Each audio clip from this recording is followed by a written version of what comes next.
ஆண்கள் பெண்கள் 2 பேத்துக்குமே பொதுவான ஒரு பதிவு தான் சரிங்களா. ஆணாக இருந்தாலும் பெண்ணாக இருந்தாலும் தயவு செஞ்சு இந்த வீடியோ ஸ்கிப் பண்ணாதீங்க. உங்கள் லைஃப்லேயும் இந்த மாதிரி ஒரு விஷயம் நாளைக்கு நடக்கலாம். அதுக்கு நீங்கள் வந்து முன்கூட்டியே எச்சரிக்கையாருங்க சரிங்களா.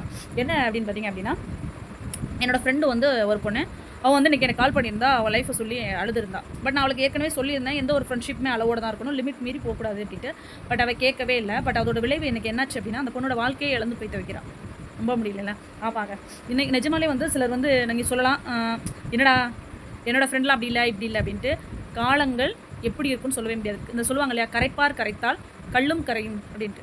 எறும்பு இருக்குது, எறும்பு ஊறிக்கிட்டே இருந்துச்சுன்னா அந்த இடத்துல வந்து கண்டிப்பாக ஒரு பாதை வந்து அமையும். ஏன் அப்படின்னா, அது நடந்துக்கிட்டே இருக்கும்போது அந்த இடத்தையே தான் செய்யும். அதே மாதிரி நீ அண்ணன் தங்கச்சி உன் ஃப்ரெண்டை கொண்டு வந்து உள்ளே விட்டினா, நாளைக்கு கூட்டத்தில் குடும்பத்தில் கும்மி அடிச்சு விட்ருவான். அதை நீ மறந்துடாது. சீரியஸாக சிரிக்கிறது இல்லைங்க, சீரியஸாக தான் சொல்கிறேன் ஓகேவா. நான் வந்து யாரையும் வந்து மனசு கஷ்டப்படுறதுக்காக சொல்லலை. சீரியஸாக எனக்கு அவ்வளோ கஷ்டமாக இருந்துச்சு. அந்த பொண்ணுகிட்ட நான் அவ்வளோ அட்வைஸ் பண்ணேன், லிமிட்டாரு மேடம் கேட்கவே இல்லை. இன்றைக்கி உட்காந்துட்டு அழுதுறதுக்கு என்ன பிரயோஜனம். இவங்க ஃப்ரெண்டு ரொம்ப க்ளோஸ், அவங்க அண்ணன் சொல்லியிருக்காங்க. சரி அண்ணன் தானே சொல்கிறேன் அப்படின்ட்டு.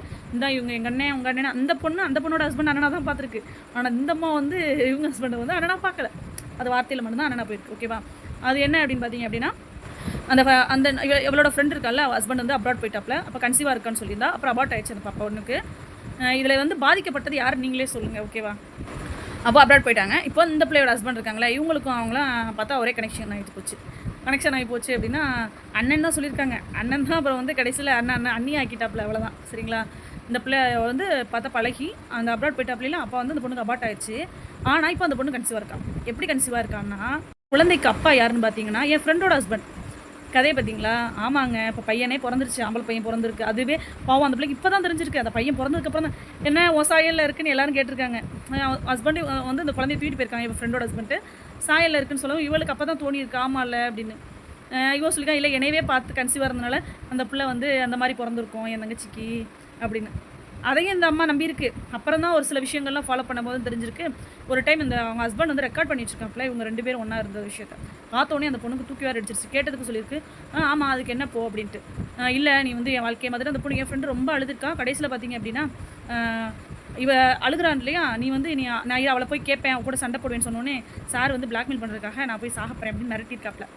நீ மிரட்டவும் அந்த பொண்ணு நிஜமாலே பண்ணிட்டாப்ல. ட்ரை பண்ணவும் அழுதுட்டு வேறு என்ன செய்ய, வாழ்க்கை போச்சு. இந்த பொண்ணுக்கு ஒரு பொண்ணு வேறு இருக்கா, பெரிய பொண்ணு ஆகிட்டா ஓகேவா. இத்தனைக்கும் அவங்க லவ் மேரேஜ், 10 இயர்ஸ் லவ், எங்கே போச்சுன்னே தெரியலை எனக்கும். கடைசியில் பார்த்தா அந்த பிள்ளை வந்து வீடு காலி பண்ணி போயிடுச்சு. நைட்டோட நைட்டா அவளோட ஃப்ரெண்டு நைட்டோட நைட்டா அவளை கண்டே பிடிக்க முடியல. நம்பரையும் பிளாக் பண்ணி போட்டா. கடைசியில் இப்போ எங்கே இருக்கா அப்படின்ட்டு தெரியவே இல்லை. இப்போ இந்த பையனுக்கு ஒரே ஒரு பொண்ணு தான், என் ஃப்ரெண்டுக்கு வந்து ஒரே ஒரு பொண்ணு தான். இப்போ அவள் மாமியார் சொல்கிறாங்களா, இவளை வெட்டி விட்டுரு, அவட்ட இருக்க குழந்தைய வந்து நம்ம பையன் தானே, நம்ம வாரிசு தானே, போய் கேஸ் போட்டு நம்ம வாங்கிடுவோம், இல்லைன்னா தூக்கிட்டு வா, இல்லைன்னா அவளை கூட்டிட்டு வா, இவன் நம்மளுக்கு வேண்டாம்.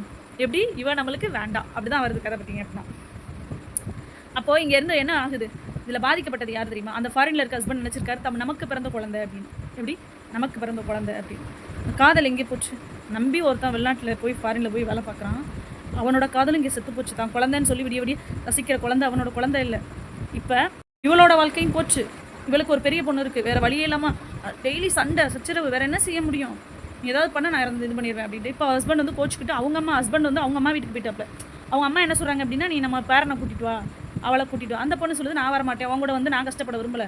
என் புருஷன் மாதம் இங்கே 50,000 எனக்கு செலவுக்கு அனுப்பிக்கிட்டு இருக்காரு. நான் இப்படி தெரியவேனா கூலி வேலை பார்க்குறேன், உன் கூட வந்து நான் இருப்பேனா, நீ எதுக்கு யூஸ் ஆகுறியோ அதுக்கு மட்டும் யூஸ் ஆகிக்கோ, இனிமேல் உனக்கு அந்த உறவும் எனக்கு தேவை கிடையாது அப்படின்னு. இல்லை நான் ப்ரூஃப் பண்ணுவேன் அப்படின்னு சொன்னால், இல்லை நான் இது என் குழந்தை தானே, எங்கே வேணால் ப்ரூஃப் பண்ணுவேன், நான் டிஎன்ஏ டெஸ்ட் எடுப்பேன்னு இவர் வாக்குவாதம் பண்ணிக்கிட்டு இருக்காப்புல. டிஎன்ஏ டெஸ்ட் எடுக்க சொல்லுவேன் அப்படின்னு.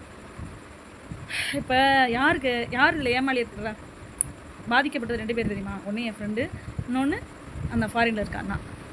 சரிங்களா. பெண்கள் வந்து பொதுவாகவே ஒரு விஷயம் தெரிஞ்சுக்கோங்க, உங்களை நம்பி தான் ஒருத்தவங்க போய் வெளிநாட்டில் போய் கஷ்டப்படுறாங்க.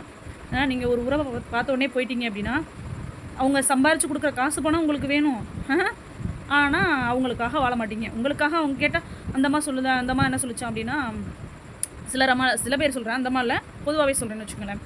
என்ன சொல்கிறாங்க அப்படின்னா, அவங்க அங்கே யோகியமாக இருக்காங்களா அப்படின்னு நம்மளுக்கு என்ன தெரியும் அப்படின்னு கேட்குறாங்க. அப்போ எதுக்கு நீங்கள் அங்கே போய் சம்பாரித்து காசை மட்டும் வாங்குறீங்க. பர்ஃபெக்டாக இருக்கிற ஆம்பளைங்களும் தன்னோட மனைவி, நம்ம வந்து இங்கே எப்படி இருக்கோம், கண்டிப்பாக நம்ம மனைவியும் அங்கே வந்து இருப்பா அப்படின்ற நம்பிக்கையில் தான் இருப்பாங்க. தயவு செஞ்சு ஒரு ஃப்ரெண்ட்ஷிப்பை நான் என்ன சொல்ல வரேன்னா, யாருமே உள்ளே அலோவ் பண்ணாதீங்க. 2 இயர்ஸ்க்கு முன்னாடி போய் என்னோடய ஃப்ரெண்டுமே ஒரு பொண்ணு இறந்தா. இதுவும் அந்த மாதிரி ஒரு ரிலேஷன்ஷிப் தான். இன்றைக்கி 2 குழந்தைங்க வந்து அனாதையாக இருக்குது, ஹஸ்பண்ட் அண்ட் ஒய்ஃபில். இந்த பொண்ணு ராங்க போயிட்டா. அது அவரோட ஃப்ரெண்டு தான். நைட் டியூட்டி வந்து கடன் அதிகமாகிடுச்சு, அந்த நைட் டியூட்டி போயிட்டார். இப்போது அந்த பொண்ணு ராங்கா போயிட்டேன், என் ஃப்ரெண்டு ராங்கா போயிட்டா. இப்போ இதை தெரிஞ்சு போய் நீ இப்படி பண்ணிட்ட வேணா நான் இறந்துடுறேன், நீ வேணா பண்ணு வாழ்ந்துக்கோ அப்படின்னு சொல்லியிருக்காரு. சொன்ன உடனே இல்லை வேணாம் நான் தானே தப்பு பண்ணேன் சும்மா 2 பேருக்கு வாக்குவாதமாக போய் இது பண்ணது டவக்குன்னு கழுத்திருக்கி அந்த பொண்ணு இறந்துட்டாங்க. இந்த ஒரு விஷயம் இன்றைக்கி வந்து அது 1.5 வயசு குழந்தையும் ஒரு 6 வயசு தான் நினைக்கிறேன் அந்த ஃபஸ்ட்டு பையனுக்கு. இப்போ 2 குழந்தை அனாதையாக இருக்குது. இதுலேருந்து என்ன தெரியுது தெரியுமா?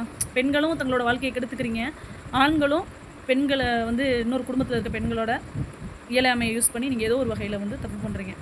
பெண்ணுக்கு பெண்ணே எதிரியாக இருக்குது. தயவு செஞ்சு முடிஞ்ச வரைக்கும் பெண்கள் வந்து கொஞ்சம் உஷாராக இருங்க. உங்களோட கணவனை ஃப்ரெண்டு அப்படி இப்படின்னு சொல்லிட்டு எங்கேயாவது பேச விட்டு உங்களுக்கு நீங்களே தலையில் முக்காடு போட்டுக்காதீங்க. அவ்வளோதான் சரியா? ஏன்னா இப்போ நிறையா அந்த மாதிரி தாங்க நடக்குது. நம்ம ரியல் லைஃப்பில் நடக்கும்போது தான் அதை இப்போ கேட்கும்போது எப்பா அப்படின்ற மாதிரி இருக்குது. அந்த பொண்ணு எனக்கு அழுகும்போது எனக்கு அவ்வளோ கஷ்டம். ஆக்சுவலாக நம்ம கொஞ்சம் சென்டிமெண்ட்டில் வேறு வைக்கா அது அழுதுலேருந்து எனக்கு அழுகையாக வந்துக்கிட்டு இருக்குது. இன்னமும் மாற முடியல. இப்போ தான் கொஞ்சம் ஓகே ரிலாக்ஸ் ஆகிருக்கேன். ஓகே அப்படின்னு வேறு என்ன செய்கிறது அப்படின்ட்டு